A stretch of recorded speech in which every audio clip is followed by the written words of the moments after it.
Les rideaux sont tombés ce vendredi 5 avril 2024 sur la première édition du Dialogue mondial des jeunes organisé à l'occasion du 30e anniversaire de la Conférence internationale sur la population et le développement. Démarré le 1er avril, ces 2 derniers jours ont permis aux jeunes venus de 130 pays d'échanger leurs idées sur des questions d'éducation, de développement, de santé, de promotion du genre, de sexualité et autres. Dr Natalia Kanem, directrice exécutive de l'UNFPA, prenant la parole pour la clôture de ces grands événements, a d'abord remercié le Bénin pour avoir accueilli à bras ouverts cette rencontre avant de poursuivre. What a splendid 2 days this has been. Thank you. I first thank our magnificent host, the government and the people of Benin. Superb venue.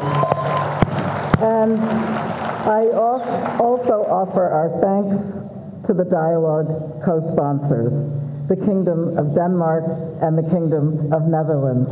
Thank you. May I salute you, the more than 500 young people from over 130 countries coming together in solidarity, hearts and minds connecting to chart the way forward.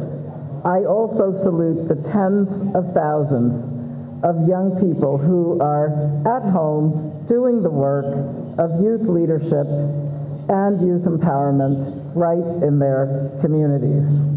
Yakubu Amadou, le directeur adjoint de cabinet du ministre d'État Abdoulaye Biao-Tchane, représentant son ministre à cette occasion, a rassuré de ce que les diverses préoccupations des jeunes sont déjà prises en compte et le seront davantage par le gouvernement pour un développement durable avant de procéder à la clôture des travaux.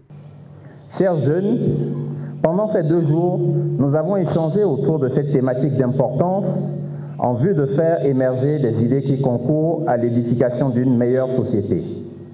Une société prospère, inclusive, juste et équitable, où les femmes, les hommes et les personnes vulnérables, surtout ceux de la jeune génération, accèdent à un véritable mieux-être et jouissent pleinement de leurs droits.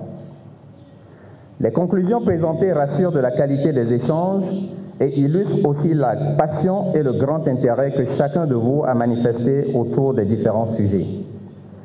Je ne ferai pas un long discours. Je pourrais me contenter en guise de réponse à m'associer à ce que disait la directrice exécutive tout à l'heure et dire qu'on vous a entendu, qu'on vous a compris.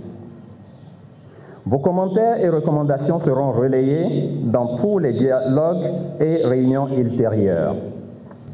Chers jeunes, au regard des résultats satisfaisants obtenus, je reste convaincu que ce premier dialogue mondial préfigure chez la jeune génération le renforcement de la confiance en soi, le patriotisme, l'espérance et la foi que nous pouvons y arriver avec de l'exigence, de la volonté et de l'engagement.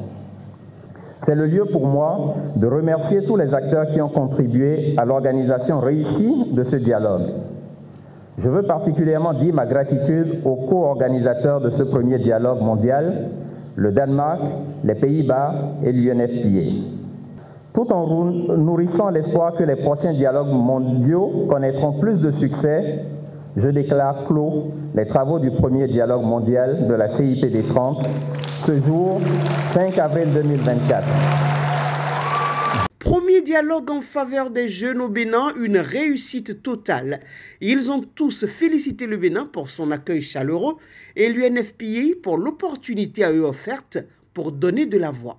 Je dirais que c'est une expérience très enrichissante. Ça nous aide, c'est très intéressant parce qu'on partage beaucoup d'idées. Ça nous aide aussi à développer nos idées.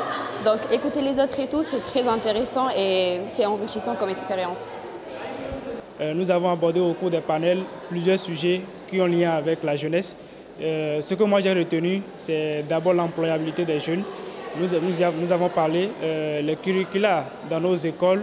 Il a été dit que ça ne correspond pas aux réalités sur le terrain. Et c'est ce qui crée le chômage aujourd'hui.